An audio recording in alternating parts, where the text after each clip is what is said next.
ඔයාලා හැමෝම සාදරයෙන් පිළිගන්නවා මගේ YouTube channel එකට. අද වීඩියෝ එක එහෙම නැත්නම් අද lesson එකෙන් මම කතා කරන්නේ Ghost CMS එක කොහොමද ඔයාගේ host එක එහෙම නැත්නම් virtual private server එක install කරගන්නේ කියලා. ඉතින් Ghost කියන CMS එක දැන් ගොඩක් අය use කරන්න පෙළඹෙනවා. WordPress වල තියෙන sites මම දැක්කා ගොඩක් අය Ghost වලට මාරු වෙනවා. ඉතින් Ghost කියන්නේ Node.js මත ඩිවලොප් කරපු CMS ඇප්ලිකේෂන් එකක්. ඉතින් මේකත් අපිට WordPress වගේම අපේ සර්වර් එකට එහෙම නැත්නම් host එකකට ඉන්ස්ටෝල් කරලා අපිට වෙබ්සයිට් හදාගෙන යන්න පුළුවන්, බිල්ඩ් කරන්න පුළුවන්, මේකට ඩෙවලොප්මන්ට් කරගෙන යන්න පුළුවන්. ඉතින් ඉස්සරහට වැඩ ටික කරගන්න කොහොම කරත් අනිවාර්යෙන් ඔයාලට Ghost CMS එක ඉන්ස්ටෝල් කරගන්න ඕන. ඉතින් අද ලෙසන් එකෙන් මම ඔයාලට කියලා දෙන්නේ මේ Ghost CMS එක ඉන්ස්ටෝල් කරගන්න විදිය. එහෙනම් යමු අද ලෙසන් එකට. මුලින්ම අපි බලමු කොහොමද Ghost CMS එක කොහොමද ඉන්ස්ටෝල් කරගන්නේ කියලා. ඉතින් මේකට ඔයාට cPanel වල ඉන්ස්ටෝල් කරන්නත් පුළුවන්. හැබැයි හැම cPanel එකක්ම සපෝට් කරන්නේ නැහැ. මොකද Ghost CMS එක සපෝට් කරන්නේ Node.js එක. ඉතින් Node.js ඉන්ස්ටෝල් කරන්න පුළුවන්. ඉන්ස්ටෝල් කරලා තියෙන සර්වර් එක cPanel hosting එකක් නම් ඔයාට ඉන්ස්ටෝල් කරගන්න පුළුවන්. ඒ වගේම අපිට ටර්මිනල් ඇක්සස් එකත් අවශ්‍ය වෙනවා. ඉතින් මේකට හොඳම දේ තමයි VPS එකක් use කරන එක. VPS එකක් එහෙමත් නැත්නම් virtual private server එකක්. ඉතින් virtual private server ගැන මම කලින් videos වල කතා කරලා තියෙනවා කොහොමද purchase කරන්නේ setup කරගන්නේ කියලා. අද මම මේ වැඩේට පාවිච්චි කරන්නේ DigitalOcean droplet එකක්. ඉතින් droplet එකක් ඔයාලට create කරගන්න පුළුවන් cloud.digitalocean.com හරහා වාගේ DigitalOcean account එකට log වුණාට පස්සේ ඔයාලට කෙලින්ම create කරන්න පුළුවන් droplet එකක්. ඉතින් DigitalOcean වල තියෙන වාසිය තමයි Ghost CMS එක automaticallyම deploy වෙන්න එයාලා කෙලින්ම ISO file එක අපිට දීලා තියෙනවා.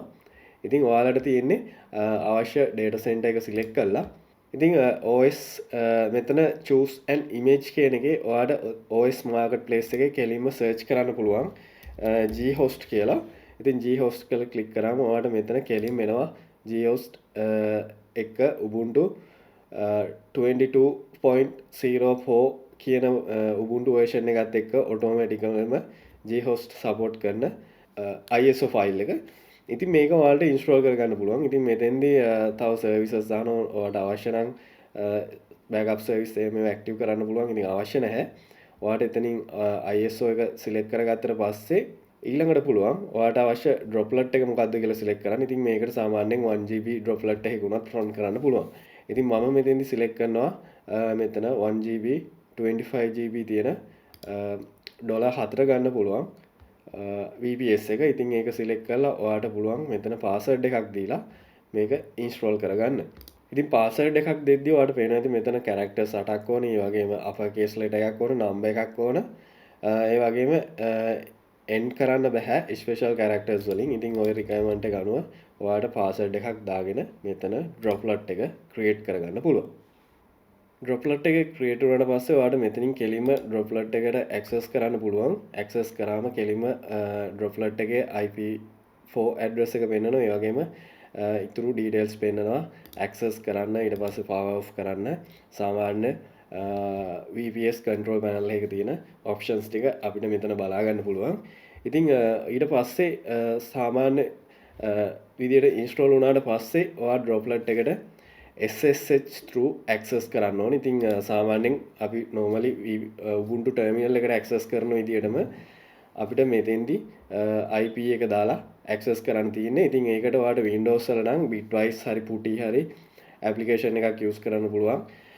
Mac වල නම් ඔයාලට Thumbnails කියන application එක use කරන්න පුළුවන්.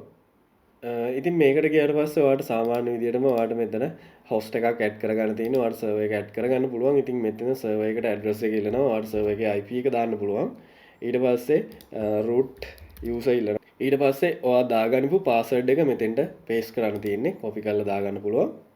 copy කරලා දාගත්තට පස්සේ ඔයාලට මෙතනින් පුළුවන් කෙලින්ම server එක save කරගන්න. ඉතින් මෙතෙන්දී ඔයාලට පේනවා ඇති මෙතන මම අලුතෙන්ම add කරගත්ත host එක පෙන්නනවා. ඉතින් ඔක double click කරලා ඔයාලට ටර්මිනල් එකට ලොග් වෙන්න පුළුවන්.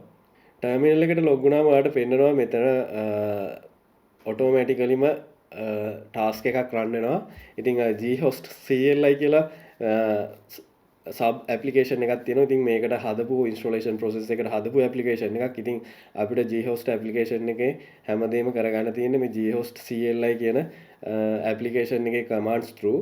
ඉතින් ඒක සෙටප් වෙන ආකාරය වෙන්න ඔය විදිහට සෙටප් වෙලා ඔයාලට ඊට පස්සේ රෙඩි වුණාට පස්සේ get started කියලා මැසේජ් එකක් එනවා. ඉතින් මෙතෙන්දි කියන්නේ enter කරන්න කියලා.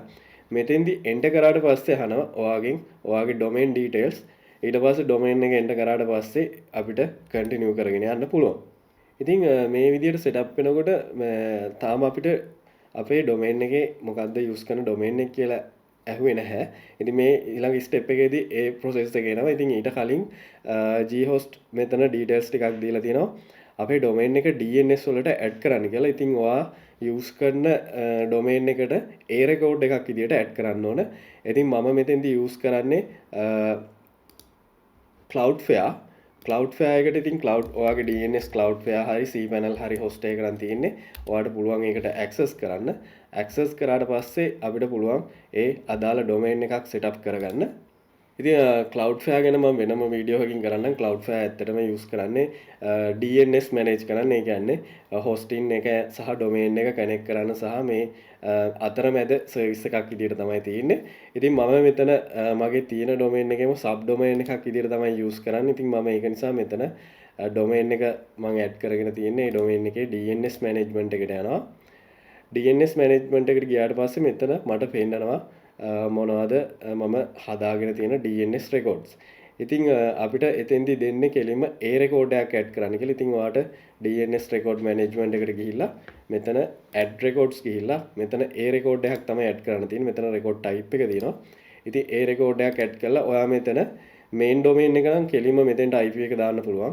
ඉතින් ඔයා මෙතන add කරන්නේ sub domain එකට නම් ඔයාට පුළුවන් මෙතන sub domain එක දෙන්න. ඉතින් මම මෙතන create කරන්නේ news.diygeekshop.com කියන domain එකට තමයි point කරන්නේ. ඉතින් ඒකට ඊට පස්සේ මෙතන IP address එක ඔයාට VPS server එකේ IP address එක දෙන්න පුළුවන්. දීලා ඔයාට මෙතන proxy off කරන එක වඩා හොඳයි. මම proxy මොකද වෙන්නේ කියලා මම කලින් කියන්නම්. මොකද proxy අපිට අවශ්‍ය වෙන්නේ නැහැ. DNS විතරක් route කරගත්තා නම් ඇති. ඒක නිසා ඔයාට proxy off කරලා මේක save කරන්න පුළුවන්. save කරාම සාමාන්‍යයෙන් විනාඩියක් දෙකක් වගේ ඇතුළත සම්පූර්ණයෙන් DNS update වෙනවා. ඉතින් DNS update වුණාට පස්සේ ඔයාට විනාඩි දෙකක් තුනක් විතර හිටියට පස්සේ කෙලින්ම ඔයාට ආයි terminal එකට යන්න පුළුවන්. terminal එකට ගිහිල්ලා ඊළඟට step එකේදීම අපිට domain එක ලබා දෙන්න පුළුවන්. ඉතින් මේ විදිහට setup වුණාට පස්සේ ඔයාගෙන් අහනවා කෙලින්ම URL එක. ඉතින් ඔයාට පුළුවන් ඔයා setup කරගත්ත domain එකේ URL එක මෙතෙන්ට දෙන්න. දීලා enter කරාට පස්සේ ඔය විදිහට install වෙනවා. ඊළඟ step එකේදී වෙන්නේ ඔයාගේ domain එකට SSL certificate එක install වෙන එක. ඉතින් මේ සම්බන්ධව details ගන්න ඉතින් ඔයාගෙන් admin email එකක් අහනවා. ඉතින් ඔයාට පුළුවන් ඔයාගේ තියෙන email address එකක් මේකට ලබා දෙන්න. මේකෙදි ඇත්තටම install වෙන්නේ Let's Encrypt කියන free SSL application එක. ඉතින් ඒක through තමයි SSL setup වෙන්නේ. ඉතින් setup එක complete වුණාට පස්සේ ඔයාට කෙලින්ම මෙතන පෙන්නනවා URL එක admin panel එකට log වෙන්න. ඉතින් මෙතනින් අපිට admin panel එකට log වෙන්න පුළුවන්. කෙලින්ම ඔයාට මේක copy කරලා ඔයාගේ web browser එකට paste කරන්න තියෙන්නේ. paste කරාට පස්සේ final setup එක එනවා admin account එකක් create කරගන්න. ඉතින් කෙලින්ම ඔයාට තියෙන්නේ ඔයාගේ site එකේ title එක දෙන්න. ඊට පස්සේ ඔයාට full name එක email address එක ඊට පස්සේ ඔයාට මෙතන password එකක් දෙන්න පුළුවන්. password එකක් දීලා account එක create කරගන්න පුළුවන්. ඉතින් setup වෙලා වුණාට පස්සේ ඔයාට කෙලින්ම මේ login වෙන්න. ඉතින් ඔයාට පුළුවන් මෙතන කෙලින්ම ඔයාගේ login details දෙන්න. ඉතින් මෙතන ඔයා දීපු email address එක දීලා කෙලින්ම අපිට Ghost backend එකට log වෙන්න පුළුවන්. ඉතින් අපි ඊළඟ videos වලදී බලමු කොහොමද මේක process කරන්නේ කියලා. ඇත්තටම මේක WordPress වගේම තමයි. ඊට වඩා ගොඩක් ස්මූත් මම බලපු විදිහට සෑහෙන්න ඔප්ටිමයිස් කරලා තියෙනවා ස්පීඩ් එක අතින්. ඉතින් මේක සම්බන්ධව ලොකු එක්ස්පීරියන්ස් එකක් නැහැ. ලොකු සයිට් එකක් මැනේජ් කරද්දී මොනවද එන ඉෂුස් ඒ සම්බන්ධව මේක අලුත් එකක් මොකද දැන් ගොඩක් අය කතා බහ වෙනවා මේ Ghost CMS එක ගැන. WordPress නම් සාමාන්‍යයෙන් ලොකු වෙබ්සයිට් හැන්ඩල් කරලා එක්ස්පීරියන්ස් එක තියෙන මොනවද එන ගැටලු මොනවද එන ටෙක්නිකල් ප්‍රශ්න ඊට පස්සේ ප්‍රැක්ටිකලි අපිට මුහුණ දෙන්න වෙන ප්‍රශ්න මොනවද කියලා. නමුත් Ghost එකේ ඇත්තටම ඒ ගැන අයිඩියා එකක් නැහැ. නමුත් වෙබ්සයිට් එක අපිට බිල්ඩ් කරලා කන්ටිනියු කරගෙන යන්න පුළුවන්. ඉතින් ඊළඟ ලෙසන් එකේදී මම ඔයාලට කියලා දෙන්නම් කොහොමද Ghost ඩෑෂ්බෝඩ් එක ඒ වගේම කොහොමද මේක යූස් කරන්නේ අපේ වෙබ්සයිට් එකක් බිල්ඩ් කරගන්න.